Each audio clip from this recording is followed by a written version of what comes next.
Welcome back to the Land Bulletin podcast, where every other week we bring you experts in the field to impart their knowledge when it comes to the ranch and sporting property market, buying and selling advice, the latest best stewardship practices, as well as topics that impact landowners every day.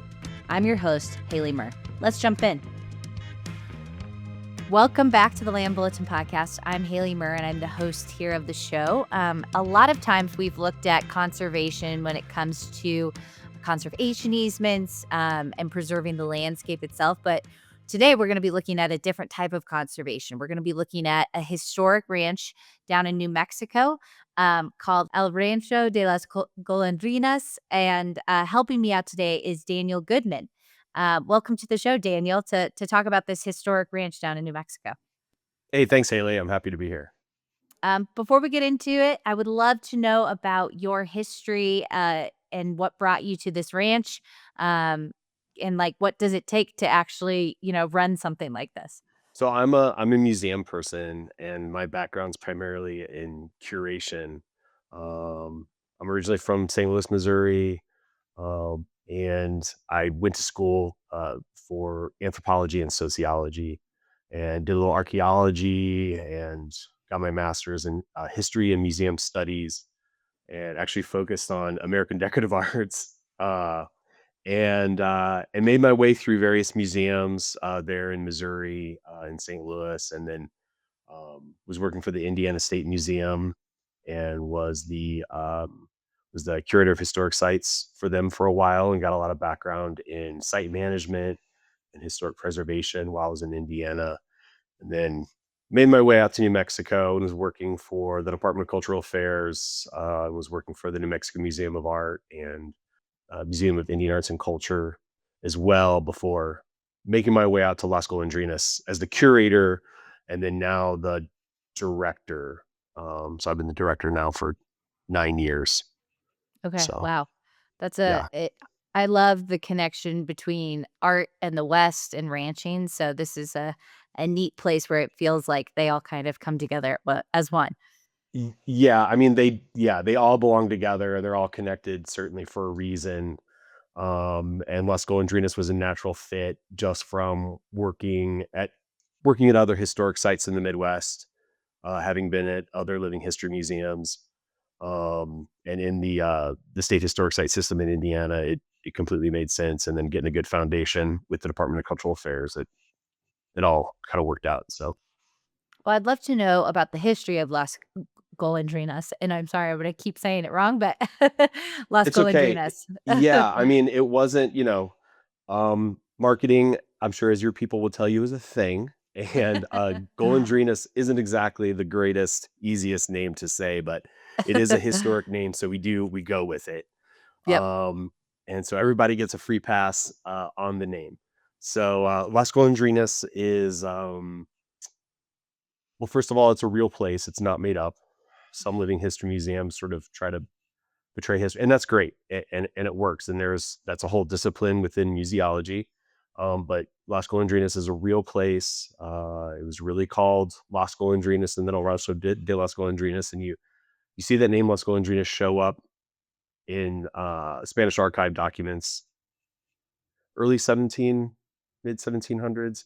Wow. And it was originally a place name. So a golondrina is a barn swallow, and so we are the ranch of the swallows, and they come back every year. They're beautiful. They fly around. They're fly catchers. They make their mud nests, and they make a mess everywhere, but we do love them. and and it's a part of the history here. Then we see El Rancho de las Golondrinas first show up in a will or property disposition in the 1740s, from a man, Jose Riaño Tagle, one of the wealthiest men, or the wealthiest man in New Mexico at that time, 1740. And he left by name El Rancho de las Golondrinas to his ranch foreman, a man named Antonio Sandoval. So then we're able to trace the history from there all the way up through. Oh, wow. Um, and the property's been a working agricultural ranch site ever since. Even at one point over the years, it was, through the family history, it was broken up into pieces, as property often is, especially along a waterway, which we are. And then it was Mhm. sort of brought back together by a man named by the Pino family, a man named Elfego Pino. And then in the 1920s, 30s, it was purchased by the Curtin family, which was actually a family of women, grandmother, mother, granddaughter, who were they were bosses. Okay, they're known as the Love that. three. They're known as the three wise women, and they're from a wealthy publishing family back in New York, and they'd been traveling out to Santa Fe since the 1880s. Had moved here permanently in the 20s, and then tough times the 20s and 30s on folks, and they purchased the property, and they were running it as a dairy cow ranch farm, Oh, wow. some Okay. agriculture as well. They had a ranch foreman and everything.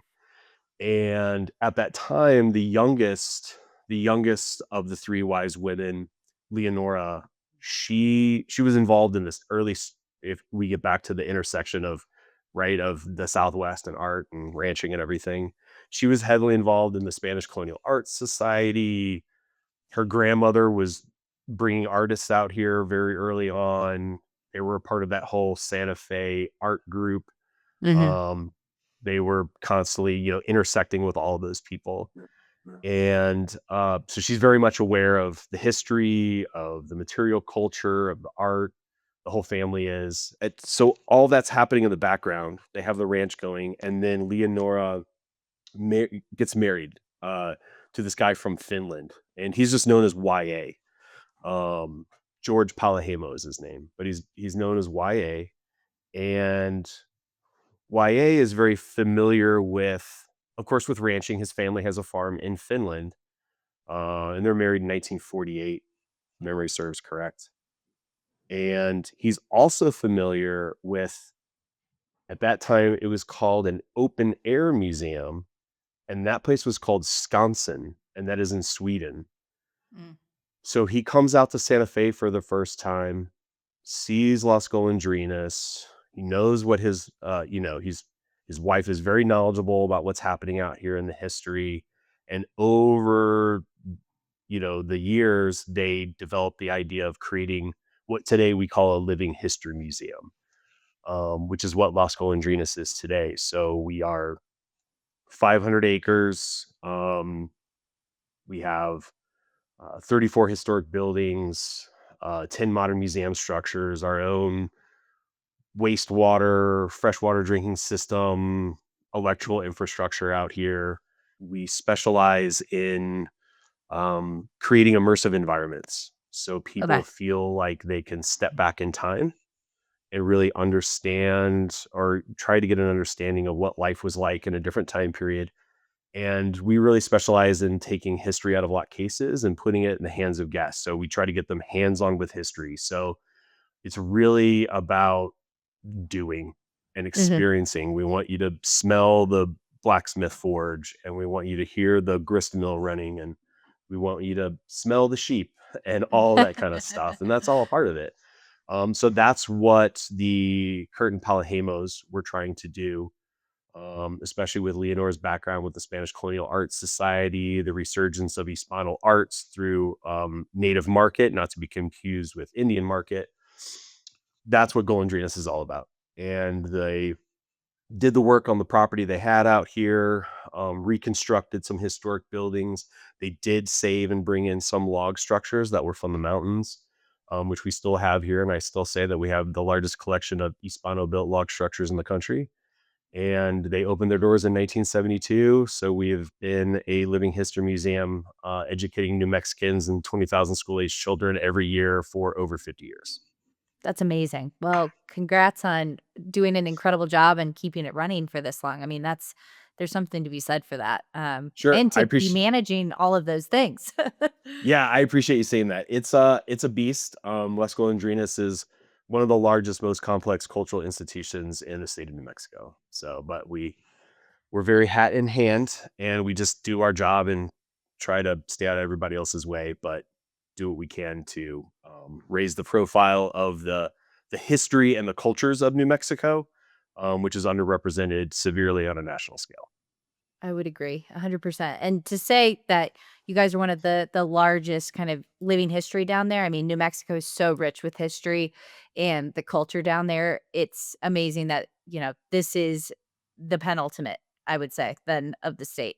And beyond behind the scenes, I'd love to know beyond the programming, which I think is probably the most important part because it really does give the historical relevance and education to all the students that you said are coming through there.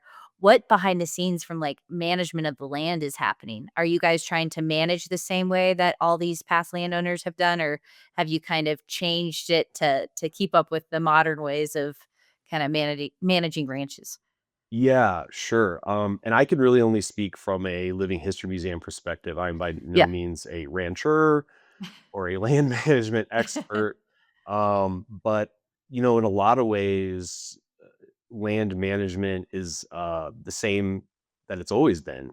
In a lot of Mhm. ways, I think some of the big changes are access to more information, and Mhm. also with a growing population and industrialization of some farm ag techniques. There's probably a chance for greater impact on the land in a shorter amount of time.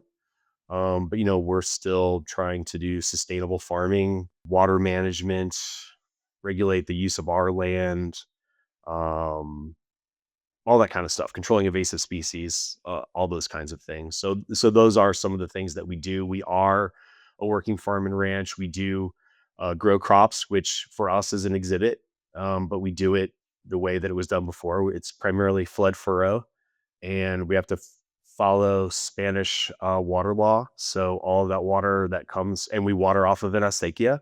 And for those of you watching the show, that is a Spanish word for an irrigation ditch, but it also comes with it a very specific set of rules, regulations, and laws that make it specifically acequia, what we would call acequia culture here in New Mexico. And it's a community regulated. It's considered its own sort of kind of governed water management system that's maintained by a mayordomo, who's the head of the ditch association, regulating the water. Like on this day you get this day you get that, this day you get this, and you better follow the rules, otherwise you're in big trouble. Yeah, So I would say. yeah, so we have the Acequia Madre de la Cienega that runs along the north. So we're in a valley. We're in the La Cienega Valley. Okay. La Cienega is the marsh. So we are a series of wetlands in this valley as well.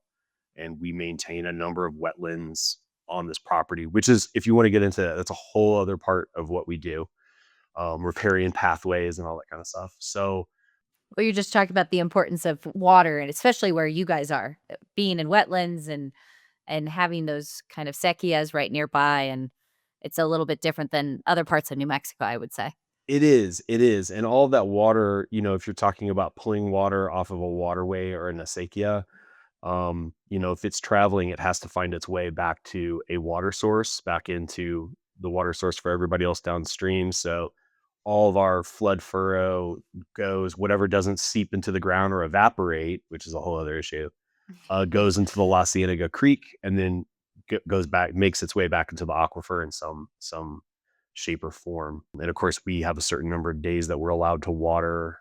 We have over the years we have shrunk the size of the fields that we Okay. water. So now we have a couple acres under cultivation that is an exhibit for us. We want people to see this. And just over the years, the amount of water, it's like however whatever the measurement is, however many gallons you know per foot or per second that the acequia is producing for us.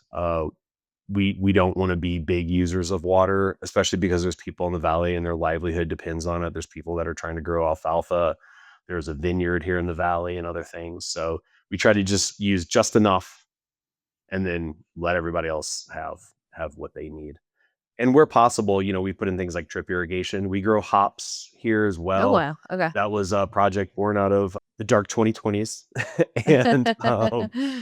and we partner with a local brewery here who is on a mission to produce 100% New Mexico ingredient beers. That's Beer Creek on Highway Oh, awesome.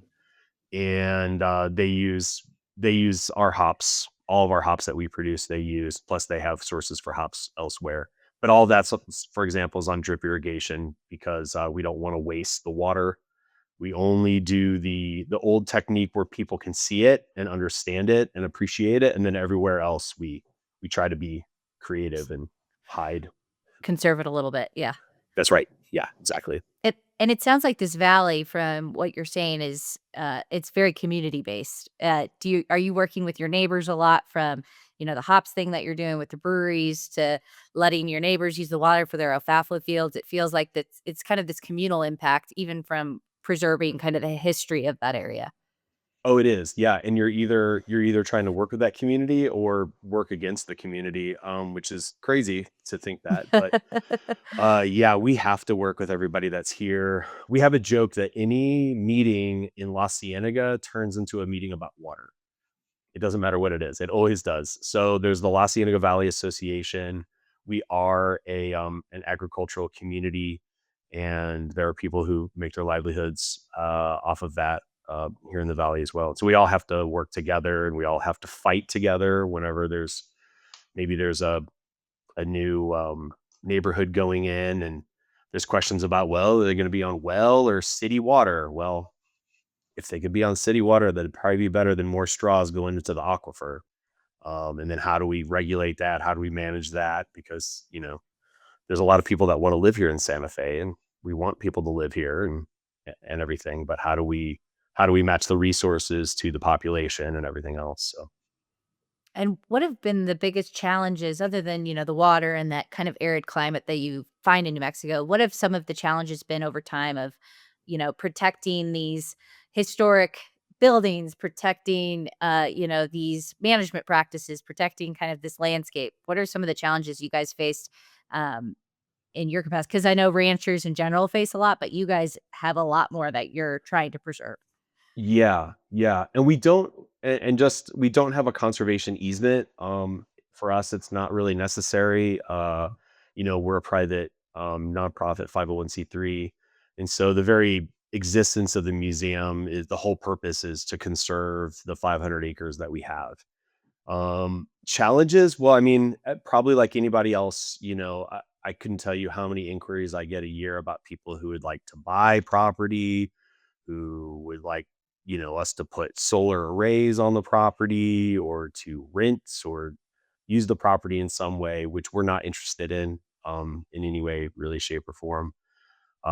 We're here to try to maintain something special for people to see and for generations to come. And, we certainly can't foresee what some of those issues could be in the future. So we're very conservative in that respect. I think erosion is certainly an ongoing issue, and it's something that we're always fighting. And we do plant like cover crops and that kind of stuff, and we try to maintain certain areas as well. I mean, historically, there's all kinds of windbreaks all over the property. Also, we've talked a lot about the water issues as well, but also when it comes to the historic buildings, that's another thing Mhm. entirely. And we maintain old techniques of on majority of these buildings are adobe and they're mud plastered, and we don't we don't use any of the traditional amendments to that adobe that some folks might use. The craziest we get is we'll use like an animal hoof glue, especially for floors. Oh. But it does, we'll mix that in with the mud plaster, Okay. both for exteriors and for interiors, to an extent. There's actually a lot of moradas here in New Mexico. So okay, that's a whole other conversation. So there's another traditional practice of a lot of people have heard of penitentes. So this is a lay order of the Catholic Church, and they maintain a lot of their own historic church structures, which are known as moradas. And a lot of the brothers that we talk to, they'd use the same technique. So a long time ago, you would mix in like animal blood with your mud plaster as like a binding agent, and floors would there's a lot of historic examples and various other historic properties where the floor takes almost like a leather like finish, But for us, if we have like 50,000 people who are coming through here, we can't maintain a floor. It doesn't short of concrete, we can't maintain a floor. So we're constantly redoing floors all the time. People have asked us to, why don't you just put concrete and make it look like a oxblood floor? And we're like, well, that's not the real deal. We need people to understand and see the real deal. So that's one of the things that we're constantly trying to do. But we do all of our own mud plastering. It's an annual thing that we have to do because the parapets, are gonna crumble. But sort of that amendment that gets us a little bit of extra life out of it. But we don't do anything else because then it's good for the public to come out and see us repairing things. Yep. It And shows that's kind of historic in itself, just seeing the process of it all. right, again, it's about the experiential. So they have to see it, they have to smell it, they got to touch it, get their hands dirty if they want to help out. And people always ask us, well, even with the interiors, uh, sometimes we'll get some rainwater that comes in. I mean, historically, these roofs are all going to be dirt. And I can Mhm. tell you the other things that we've done is a lot of our roofs now are foam or TPO, and we try to hide them so people can't see them. But sometimes with parapets, as they crumble, you'll still get some water seepage in, and then you'll get you like the adobe like streaking down our whitewashed walls. People say, well, why don't you guys fix that immediately? Well, for one thing, it's the squeakiest wheel gets the grease. It's 500 acres and 34 historic buildings, and we have, the crew that we have, there's only so much that they can do. But if you go back and look at the photographic record, as soon as folks were taking photographs of interiors, especially in New Mexico, you see this come up time and time again. So this is in the early 1900s, especially in the 20s. The interiors where there's someone proudly posing in their home, streaks down the wall because that's just what happens, and you fix it when you can fix it. So it's a part of the life cycle of a building, and it's also a part of the repair cycle, and again is one of those sort of immersive environment things for people that we want them to ask the question and then we can answer it. So And how many staff do you have? Because it sounds like there's a lot going on.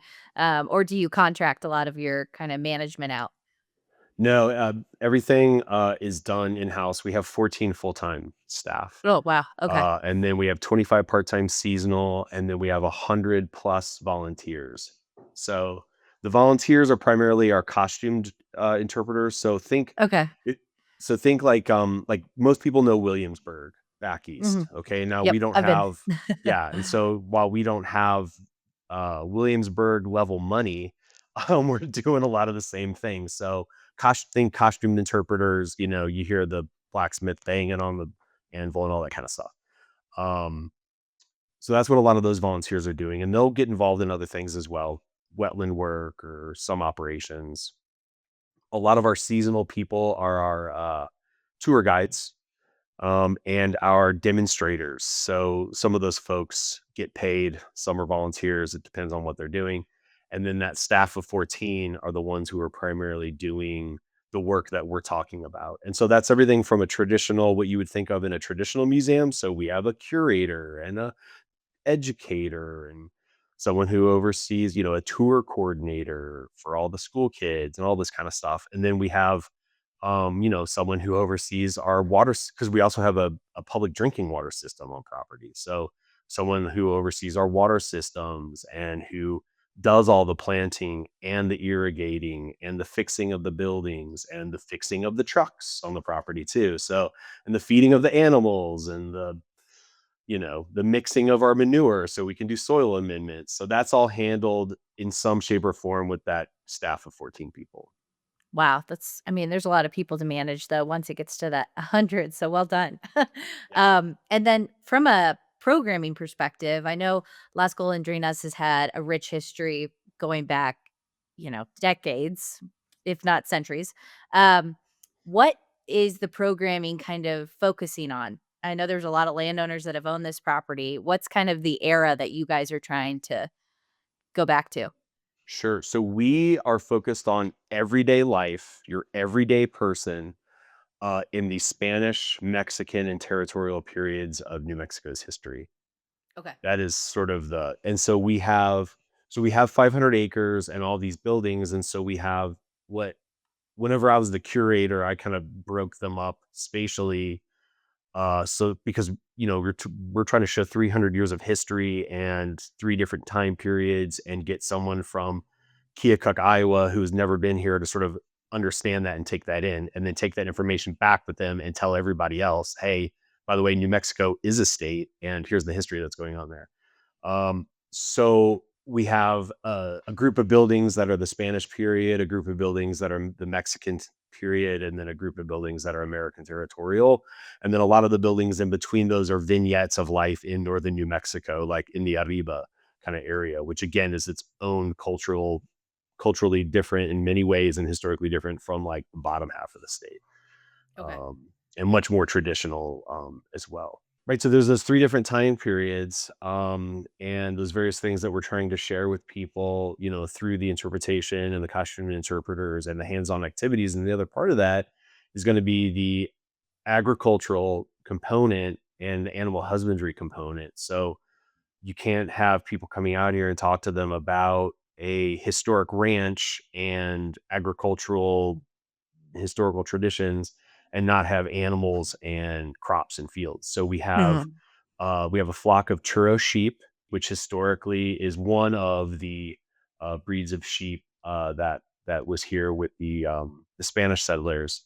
And then we also have things you could expect. We have goats, and we also have burros, and they're the laziest, least worked burros of all time. They do work primarily once a year when we hook one of them up to our sorghum mill, and they just walk in a circle and get to eat sorghum all day, or sorghum stalks, and they love it. So every now and then we'll pull them out and we'll do packing demonstrations on them as well. Um, and historically, a whole other fascinating part of history, talking about animals. There was a group.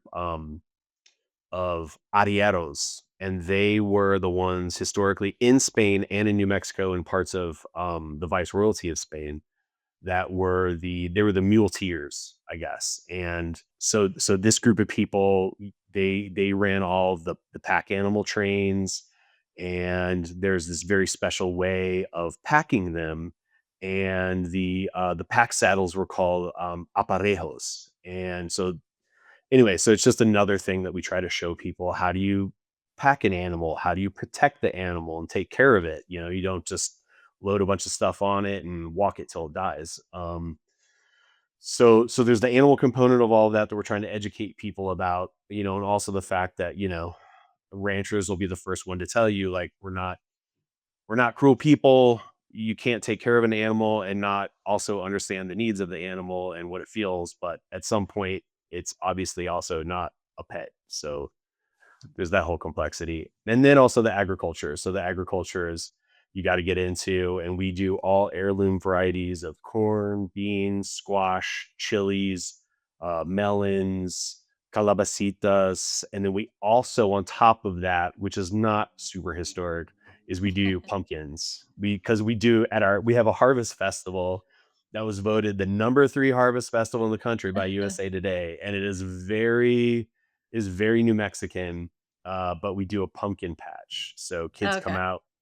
So that's our way, because it's really difficult from like a museum perspective, 50,000 plus people a year, to get people into the field and the field not get destroyed, right? It's I'm just, sure. Yeah. how are you going to do that? So it's a way at the end of the year, everything else has been harvested. There's the pumpkins. The kids go in there. They get to feel the leaves and the vines, see everything else, see what we haven't tilled under of the vegetal material, talking about, soil conservation, and pick their pumpkin and go home with it. So that's That's sort of perfect.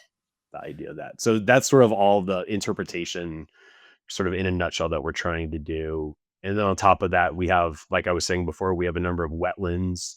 The most Mhm. notable is the Leonora Curtin Wetland Preserve.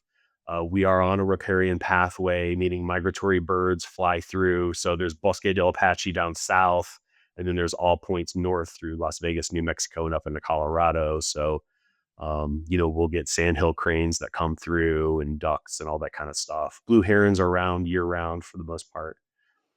But maintaining those wetlands are a whole other issue, because you're going to have lots of invasive species that are water hogs. So that's another big Mhm. part of land management that we're trying to do in conservation efforts. Um, those wetlands gets into wildlife conservation issues by maintaining those wetlands, and also Mhm. surface water that we have on the property that may not be a wetland, but we do have a number of ponds that are here as well. And wetlands have a whole number of things that can go wrong with them, including channeling. Because over time, all the water wants to go to one place, so you have to make sure that it's being spread out over the property and that you're helping to maintain the wetland, because we've done so many other things to various other parts of the environment around us that now we're in this, full blown human management of the landscape. So, and in the case of Las Golondrinas, a historic cultural landscape that's been touched by human hands over thousands of years. So Right. it's not like it just started happening whenever Europeans came. I mean, plus the site is one large archaeological site, and probably any rancher in, especially New Mexico or the San Luis Valley, they are fiercely protective. From my experience of cultural sites, archaeological sites, a lot of ranchers that just won't tell people what's on their site because they don't want people snooping around and messing with it, because they know it's there and it needs to be protected. So it's the same kind of thing here, where it's one big archaeological site, and we have um, check dams that were put in by ancestral Puebloans, where they're sprinkling seeds for any water that might come around, and other foundations and things that are around the property as well. God, that's So, so cool because it is true. A yeah. lot of our ranchers, they have different archaeological sites. Like we're working on a listing up currently right now, and they almost don't want anyone to know about it when we put it on the market because it is so culturally relevant to the area. And I would just love to know because it's so important to preserve kind of the management techniques, the history, all these things. But how do you handle kind of these changing climates and environmental impacts and things like that when it comes to managing the land? Do you guys have a ranch manager that kind of I feel like it's probably a balancing act of protecting kind of the way that it used to be managed while also kind of enhancing it with the changing climate, everything. Yeah, I think the biggest impact for us has been water. That's really been the I'm biggest sure. one. And so Yeah. we've manipulated what we've grown and how big of an area we grow over the years, and trying to get ahead of things, like get drip irrigation in whenever we can, just so we don't have to deal with issues of wasting water and evaporation. There's also parts of the property where we harvest rainwater, as well. Um, if we will see issues with, you know, do we get fruit or not? Because we have tons of fruit trees all over the property too. Some are very historic, as well. So we try to graft and maintain them. But growing seasons can be interesting sometimes. But that's actually always been an issue, I think, in New Mexico, and depending on what elevation you're at and whether or not you happen to get that hard freeze. We would probably have to get we'd have to get one of our operations people in here to really dive deep into that one for everybody that's listening. So, but it Sure. does present it is an ongoing issue. I don't think there's anyone who's involved in agriculture or ranching or anything that, could tell you that it isn't an issue, because it is. So, Mhm. I'd love to know too. We've dealt with a lot of properties in the San Luis Valley. We've also dealt with a lot of things in New Mexico. And looking back at the deeds and the ownership, was this property a part of the Spanish land grant? Was this a part of kind of that transfer of ownership? What did that look like back in the day when you were talking about all these different owners?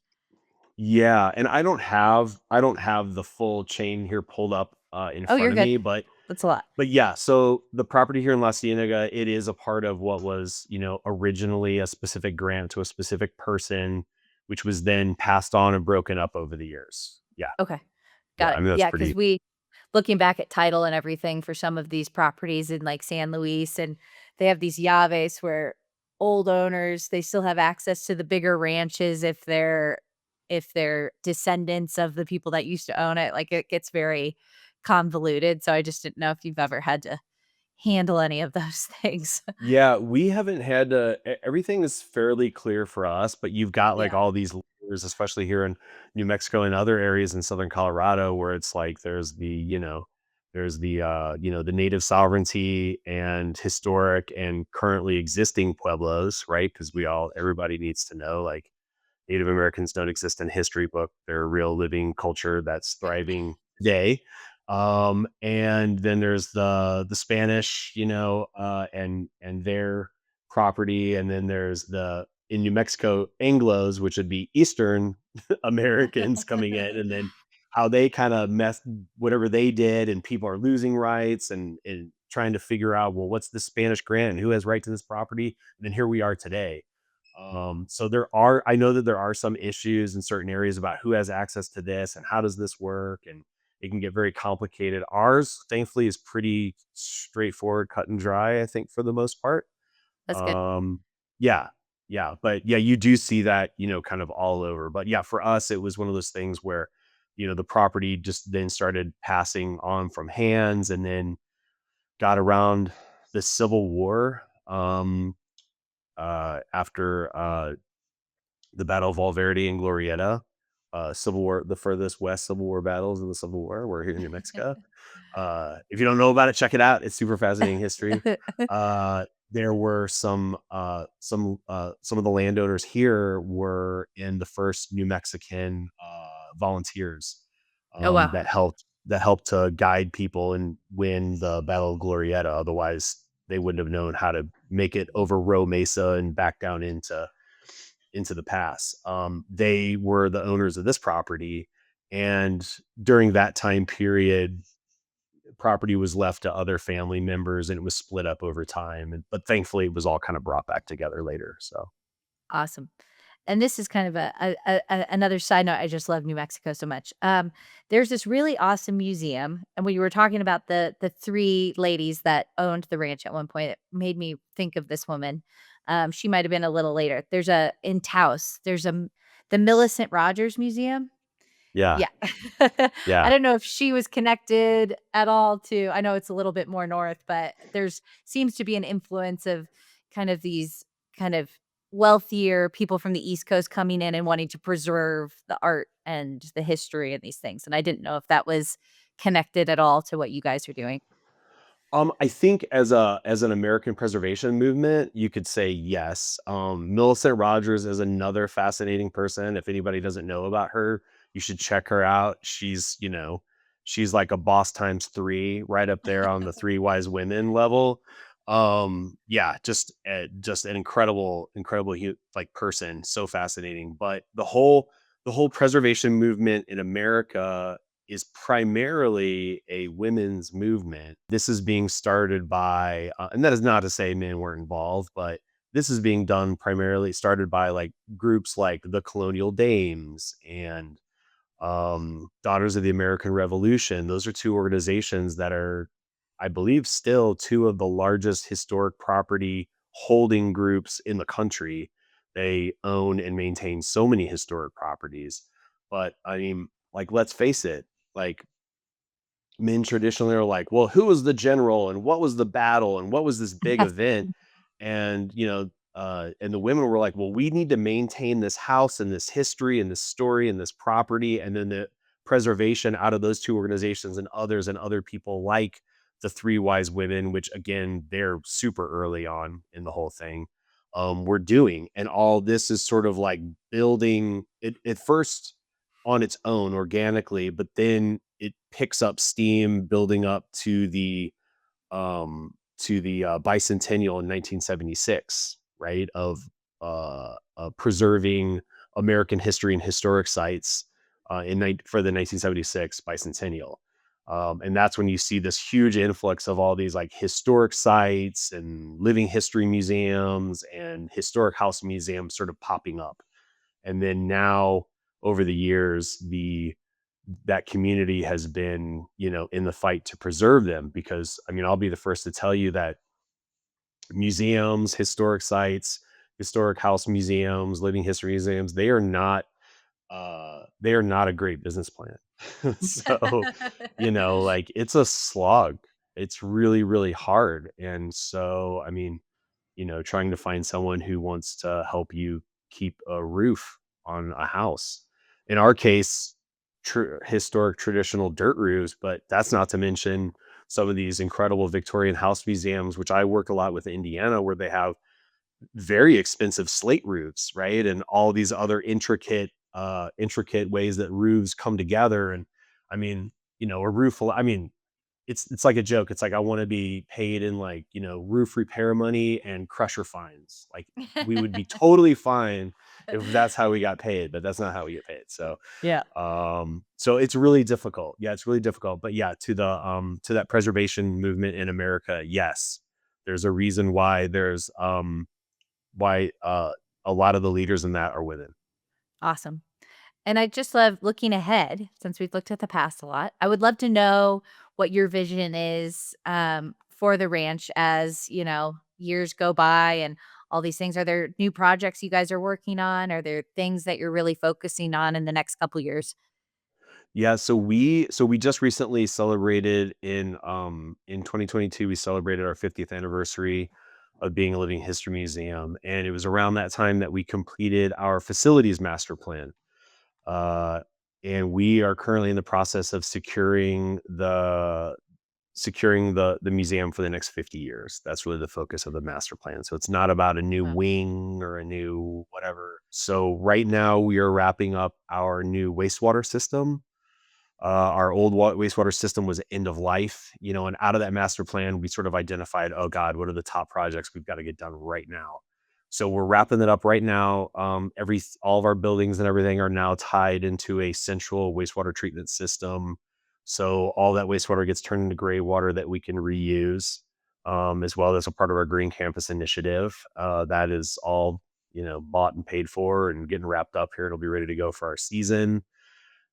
We finished the design work on a new trails and wayfinding system. I know that's very insider termy, museumy type stuff. So basically, it's how do we get people around the museum on the trails and the signs that you see?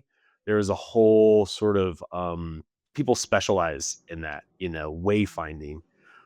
It's important and it's difficult. And so we are opening up new trails on the property so people can see more of the property, but we're also creating an ADA trail system so people can get all the way to the other side.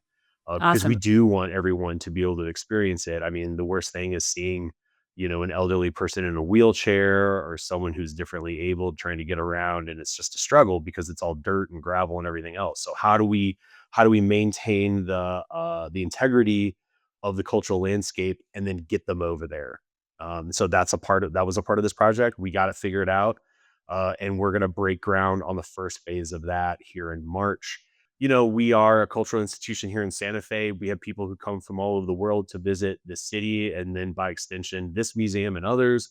So it needs to be a good representation of Santa Fe County, Santa Fe City, and the history and cultures here that we're trying to show. And right now, it's just not. I mean, the front of our Yeah. museum is not at the level that it should be for what we're doing. And so that sets the tone, especially for people who are seeing New Mexico from somewhere else.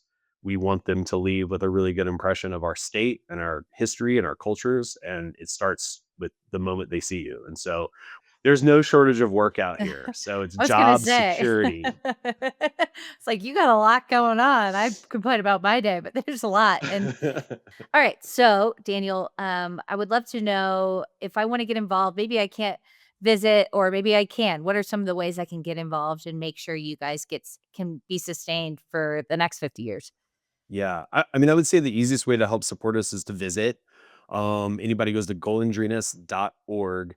You can see all of our slate of festival activities that we do. We're also open for general admission, but admissions do really help support and sustain this historic cultural landscape that we're trying to maintain here. But you can also give. And on the homepage of our website at the very top, there are ways to give as well. And if anybody wants to know more about the projects that we're trying to do with the master plan, which includes things like new stage, new education center, some other very practical things that we do need help on, they can certainly find more information about that on our website, or they can always reach out to me. It's crazy because we've interviewed a lot of ranchers and owners on this podcast, but what your product is completely different than a lot of our ranchers, but all kind of the same because you're working on your program, you're working on your operations, you're trying to make these landscapes kind of be sustained. So it's just an interesting way to see a different way of managing a ranch as a living history museum. So I just Yeah. think it's really awesome what you guys are doing down there. But I can't wait to visit. I'm headed down there in July, so I'll make sure that I stop by at Las Yeah. Golondrinas. That'd be great. Make sure you reach out to us and let us know. So, Awesome. Well, thanks so much for coming on the show. It was really awesome to hear about what you guys are doing down there, and good luck at the next 50 years. I'm excited to see what you guys do. absolutely. Thanks, Haley. Appreciate it. Thanks for joining us today. To learn more about the ranch real estate market or our ranch marketing process, make sure to subscribe to our newsletter on our website at merranchgroup.com or give us a call at 303-623-4545. See you next time.